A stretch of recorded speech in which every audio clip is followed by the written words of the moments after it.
sebenarnya kalau ibu bapak kawan-kawan punya pertanyaan PSN itu sebenarnya apa sih? Dia itu seperti wadah, ibaratnya gelas ini wadah. Apa aja yang masuk ke dalam gelas ini dia akan mendapatkan status PSN, jadi itu makanya saya ibaratkan sebagai wadah, dan akibatnya adalah dia akan mendapat banyak sekali keistimewaan. Karena memang itu tadi kriterianya tidak ada, transparansinya tidak ada, tahu-tahu keluar aja perpresnya. Yang kan itu bentuknya perpres ya, daftar proyek strategis nasional itu. Tiba-tiba keluar, loh kok nambah nih, ada PIK, ada BSD, kaget juga kita, karena proses itu tertutup.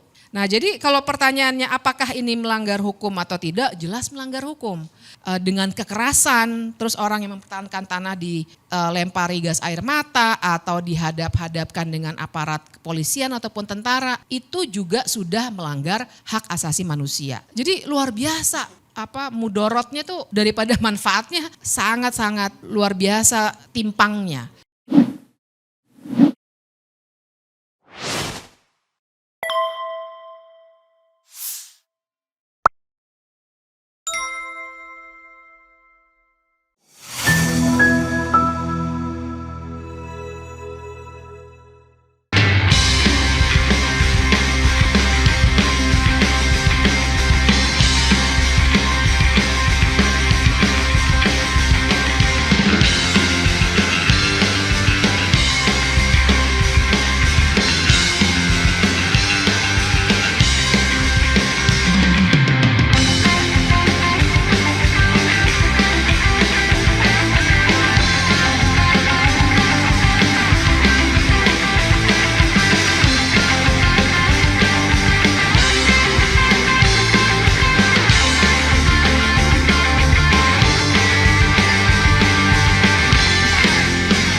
Baik, terima kasih. Selamat siang, Assalamualaikum warahmatullahi wabarakatuh. Makasih Mas Hersu, Mas Antoni, Mas Gede dan juga Mas Adi. Ibu bapak sekalian, senang sekali ada di sini. Jadi saya ingin memberikan perspektif hukum ya. Dan kebetulan di salah satu kelas yang saya ampu, mahasiswa-mahasiswa saya tuh udah bikinin infografis tentang proyek strategis nasional. Saya kan kalau ngampu kelas suka sengaja bikin kelas project. Mereka pilih sendiri waktu itu proyek strategis nasional. Jadi ada beberapa data yang ibu bapak bisa ambil, tapi ini sebenarnya teman-teman mahasiswa saya ngambil dari datanya YLBHI, datanya beberapa organisasi lain yang mereka olah gitu ya. Intinya sih begini, barangkali sebenarnya saya pengen mulainya dari, pada pernah baca novelnya George Orwell enggak? Yang judulnya 1984, 1984. Ada yang belum lahir. Udah baca atau belum? Ada satu terminologi menarik yang saya suka pakai untuk hukum. Apa coba tebak? Double speak. Jadi satu kata maknanya bisa double. Sebenarnya maknanya bukan itu. Contohnya aja dalam bahasa sehari-hari kita suka bilang, gimana Mbak perjalanan ke sini? Aman. Nah kita kan suka bilang gitu, aman. Aman itu bisa berarti ya telat-telat dikit lah. Bisa juga berarti ya saya akan on time atau aduh saya sebenarnya males nih cuma saya bilang aja aman gitu. Double speak tuh seperti itu. Sehingga saya menyambung apa yang dikatakan oleh Mas Antoni bahwa ketika dia dikatakan ini adalah kepentingan nasional, sebenarnya kita belum tentu bicara kepentingan nasional. Karena makna kepentingan nasional itu nasional mana nih? Pengusaha nasional kah? Atau warga nasional, maksudnya kita warga? Atau apa? Atau penyelenggara negara? Karena di sini nanti kita harus lihat, kata orang kan the devil is in the detail. Setannya tuh ada di perincian-perincian kebijakan yang dibuat. Nah persis di situ persoalannya. Karena ternyata proyek strategis nasionalnya itu untuk apa dan untuk siapa? Itu pertanyaan besarnya. Karena kalau kita lihat data yang disediakan oleh mahasiswa saya ini misalnya, yang dihasilkan adalah, ini datanya data tahun lalu sebenarnya 2023. Ternyata ada 106 konflik agraria dari PSN-PSN yang ada di seluruh Indonesia. Dan luas wilayah yang berkonflik itu 800.000 hektar. Yang berkonflik ya, bukan berarti yang lain tidak menjadi masalah, tapi itu karena ada perlawanan-perlawanan. Lebih dari 1 juta rakyat menjadi korban. 134 tindak kekerasan dan 43 kasus kriminalisasi.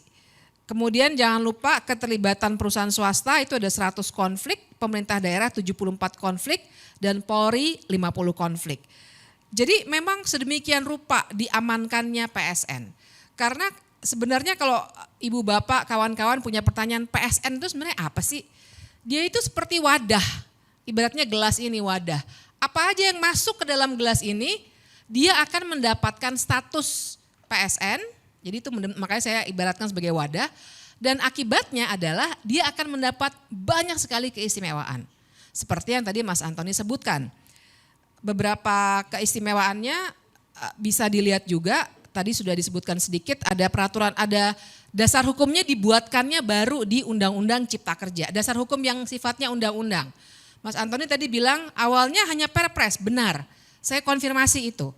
Hanya perpres yang cantolannya langsung ke Undang-Undang Dasar dan itu seharusnya tidak boleh setelah reformasi. Karena ada perapihan peraturan perundang-undangan dengan undang-undang tentang pembentukan peraturan perundang-undangan, sekarang undang-undang 12 ya, 2011, tapi dulu tuh sejak 2004 itu udah nggak boleh. Karena dulu itu Soeharto pakai kepres buat banyak hal. Saya tahu persis itu karena kebetulan penelitian pertama yang saya lakukan selepas saya, sebenarnya belum lulus kuliah waktu itu, adalah kepres-kepres yang disalahgunakan oleh Soeharto. Dan sebagian dari penelitian yang saya hasilkan bersama kawan saya, waktu itu jadi dasar salah satunya gugatan ya untuk waktu itu Super Semar, Yayasan Super Semar. Tapi kita tahu bahwa sampai meninggal dunia Pak Soeharto tidak pernah kena kasus pidana. Nah tapi belajar dari situ salah satunya penyalahgunaan kepres yang langsung dari Undang-Undang Dasar, maka sebenarnya tidak boleh lagi ada undang-undang atau ada peraturan presiden yang dikeluarkan langsung berdasarkan Undang-Undang Dasar. Nah itu kesalahan pertama. Kemudian kesalahan itu nampaknya dicoba diperbaiki atau diberikan fasilitas yang lebih wadah PSN-nya itu dengan Undang-Undang Cipta Kerja. Kita semua tahu undang-undang itu keluar sebenarnya 2021 tapi kemudian dinyatakan inkonstitusional oleh MK, tapi kemudian dibuatkan perpunya lagi oleh Jokowi tahun 2022. Nah dari Undang-Undang Cipta Kerja itu keluar PP nomor 42 tahun 2021, isinya adalah atau tentang kemudahan proyek strategis nasional. Nah di sini nih gelas untuk wadah PSN itu dipoles sedemikian rupa sehingga kemudahannya luar biasa memang. Mulai dari izin, kemudian ada pengadaan tanah untuk kepentingan umum, itu ada perpresnya juga Ibu Bapak, bahkan kemudian dibuatkan yang khusus untuk PSN atau di bawah Undang-Undang Cipta Kerja dipermudah lagi, sehingga akhirnya akan sangat mudah mulai dari fasilitas pembiayaan, perizinan, pengadaan tanah untuk kepentingan umum, tuh double speak lagi kan, kepentingan umum yang mana nih, kemudian beberapa perizinan lainnya lah, karena kita tahu untuk memulai suatu proyek kita akan berbicara soal dokumen yang luar biasa banyak begitu ya.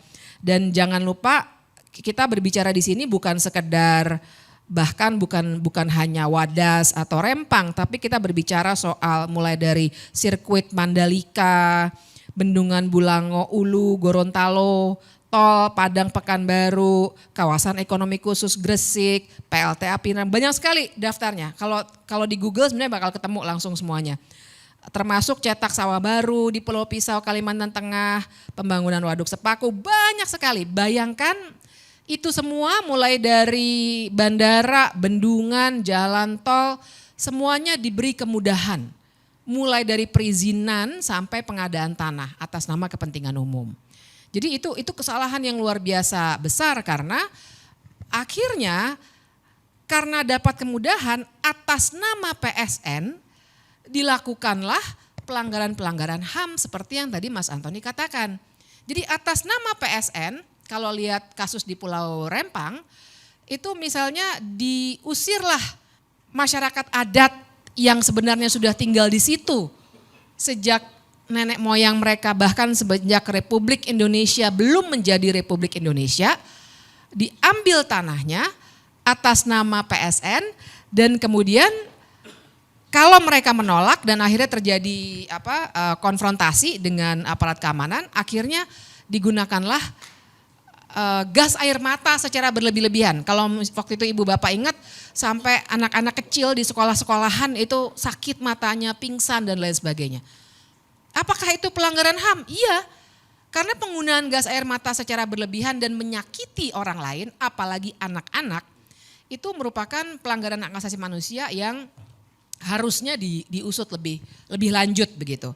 Nah, jadi itu situasi yang terjadi. Dan kalau begini, mungkin ada pertanyaan juga, kenapa sih perlu ada PSN? Dan kenapa baru pas zamannya Jokowi aja, mulai 2016 itu ada PSN? Saya kira kita semua tidak anti total pada pembangunan. Tapi masalahnya adalah bagaimana pembangunan itu dilaksanakan. Nah, PSN itu adalah konstruksi hukum, ya tadi saya ibaratkan dengan gelas ini, wadah, konstruksi hukum yang dibuatkan untuk memberikan keistimewaan. Nah, masalahnya adalah siapa yang bisa masuk ke dalam wadah ini itu tidak jelas prosedurnya. Nah, disinilah terjadi misalnya, kok tiba-tiba kita sebut saja dua yang tadi Mas Antoni sudah sebutkan, dua proyek yang sebenarnya sudah jalan dari lama sekali ya, PIK, BSD, ya itu teman saya juga banyak yang tinggal di BSD udah lama dari 20 tahun yang lalu. Tapi kenapa baru masuk sekarang? Karena proses kapan suatu proyek itu masuk atau keluar, nggak ada yang keluar sih sejauh ini ya. Semuanya masuk aja, orang dikasih kemudahan, siapa yang nggak mau. Jadi siapa yang masukin, apa kriterianya, dan bagaimana tolok ukurnya suatu proyek bisa masuk ke dalam wadah yang namanya PSN itu tidak jelas. Disinilah terjadi yang namanya benturan kepentingan. Jadi di sini kita bisa bicarakan tuh kalau kata orang-orang anti korupsi ini yang namanya state capture corruption. Sering juga kita pakai istilah ada conflict of interest. Tapi yang lebih gamblang untuk menunjukkan networknya atau jaringannya adalah kata yang tadi kata Mas Hersu, Mas Antoni sering banget nulis soal itu, yaitu oligarki. Karena justru cara bekerja oligarki adalah mereka akan masuk menggunakan lembaga-lembaga negara formal untuk membuat kebijakan-kebijakan yang menguntungkan bisnis mereka. Itulah oligarki. Kan di level untuk dengan pengusahanya namanya oligarki. Di level tengahnya di mana partai politik bekerja untuk kepentingan pemodal itu yang kita bisa namakan kartel politik.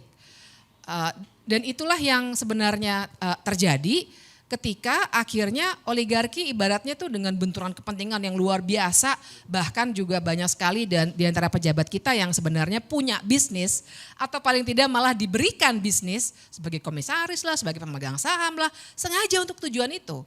Karena dengan sendirinya ketika menentukan proyek yang ini masuk ya ke wadah proyek strategis nasional, tentu saja akan ada perundingan-perundingan yang sifatnya nggak bisa kita ukur secara hukum. Karena memang itu tadi kriterianya tidak ada, transparansinya tidak ada, tahu-tahu keluar aja perpresnya atau perpresnya, yang kan itu bentuknya perpres ya, daftar proyek strategis nasional itu. Tiba-tiba keluar, loh kok nambah nih, ada PIK, ada BSD, kaget juga kita, karena proses itu tertutup. Nah jadi kalau pertanyaannya apakah ini melanggar hukum atau tidak, jelas melanggar hukum. Karena saya juga mau ingatkan, kita kenal terminologi good governance sebagai sebuah subjek kajian. Tapi pun di dalam undang-undang kita, undang-undang Republik Indonesia nih, ada yang namanya undang-undang tentang administrasi pemerintahan. Yang isinya ada namanya asas-asas umum pemerintahan yang baik, AUPB kami sering bilangnya. Nah di situ harusnya ketat. Ketika membuat kebijakan baru misalnya tidak boleh dibuat tanpa ketelitian. Tidak boleh dibuat tanpa adanya partisipasi. Kemudian tidak boleh ada benturan kepentingan. Dan lain sebagainya, itu ada. Kalau teman-teman mau lihat, buka aja Undang-Undang Administrasi Pemerintahan kalau saya nggak salah pasal 10. Tapi saya mau bilang, ini bukan sekedar obrolan warung kopi. Memang secara hukum, di dalam undang-undang kita ada aturan mainnya. Salah satunya tadi AUPB, tapi lebih dari itu ketika ada pelanggaran-pelanggaran pengambil alihan tanah, dengan kekerasan, terus orang yang mempertahankan tanah dilempari gas air mata atau dihadap-hadapkan dengan aparat kepolisian ataupun tentara, itu juga sudah melanggar hak asasi manusia. Jadi luar biasa, mudorotnya tuh daripada manfaatnya sangat-sangat luar biasa timpangnya. Manfaatnya saya nggak bisa bilang ini memang manfaat buat warga, karena ternyata yang akan lebih diuntungkan adalah orang-orang yang pemilik modal itu, yang seringkali kita kategorikan atau kita analisis sebagai oligarki. Nah kira-kira begitu gambarannya, barangkali nanti kita bisa diskusi lebih lanjut soal proyek strategis nasional. Mas Yarso.